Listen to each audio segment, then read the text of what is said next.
Il Palasport Pippo Nicosia di Agrigento fa acqua da tutte le parti. Il glorioso impianto sportivo della città della Valle dei Templi è ridotto ad un colabrodo. Nel tardo pomeriggio di sabato la pioggia che si è abbattuta su Agrigento è filtrata dal tetto e dalle pareti esterne anche all'interno della struttura ed è caduta sul parquet. L'acqua è stata raccolta dal custode e dagli addetti ai lavori, disseminando sul campo ed in tribuna una trentina di secchi, bacinelle e bottiglie di plastica tagliate appositamente a metà. Questa è la mortificante immagine che Agrigento ha mostrato ai cestisti della formazione Rainbow Ispica e agli arbitri dell'incontro con i padroni di casa della Libertas 2000 per il campionato di Serie D di basket maschile.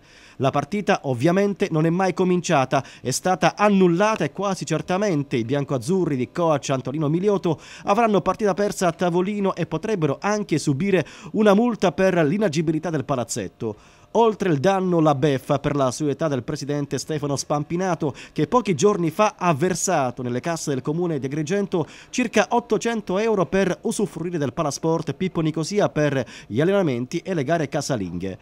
Recentemente l'assessore allo sport Roberto Campagna aveva annunciato l'inizio dei lavori di ristrutturazione dell'impianto di via Esseneto, interventi sia sui muri dove campeggiano paurose crepe e spaccature, sia all'impianto di illuminazione e soprattutto sul soffitto per rattoppare i buchi ed evitare il passaggio dell'acqua piovana. Poi i lavori di manutenzione anche all'esterno per rendere il Palasport a norma e più accogliente. Ma davvero i lavori sono stati realizzati in maniera certosina? L'interrogativo è d'obbligo alla luce di queste immagini registrate lo scorso weekend al Palasport di Agrigento. La ditta che ha in appalto i lavori ha previsto un sopralluogo alla Palasport per verificare quanto accaduto e intervenire urgentemente. Nel frattempo l'assessore Roberto Campagna promette il massimo impegno per risolvere il problema e si scusa con le società sportive per lo spiacevolissimo inconveniente.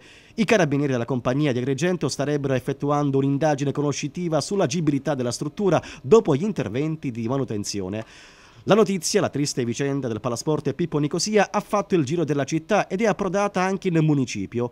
Il consigliere comunale di Agrigento e presidente della quinta commissione consiliare Fabio Cordova ha assistito di presenza a quanto accaduto sabato scorso al Pala Nicosia ed oggi torna a denunciare lo stato di abbandono in cui versa la struttura sportiva.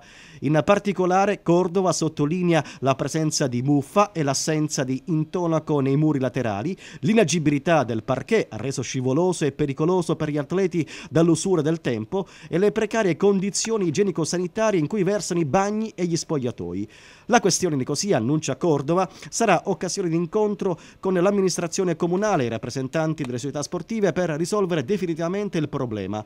Come è noto, Moncada è stato costretto ad emigrare a Porto Empedocle con la sua Fortitudo Basket ed anche la Pallamano Girgenti si è rifugiata al palazzetto di Licata. Ad Agrigento restano il Nicosia decrepito ed il Palasport di Piazza La Malfa eterna incompiuta.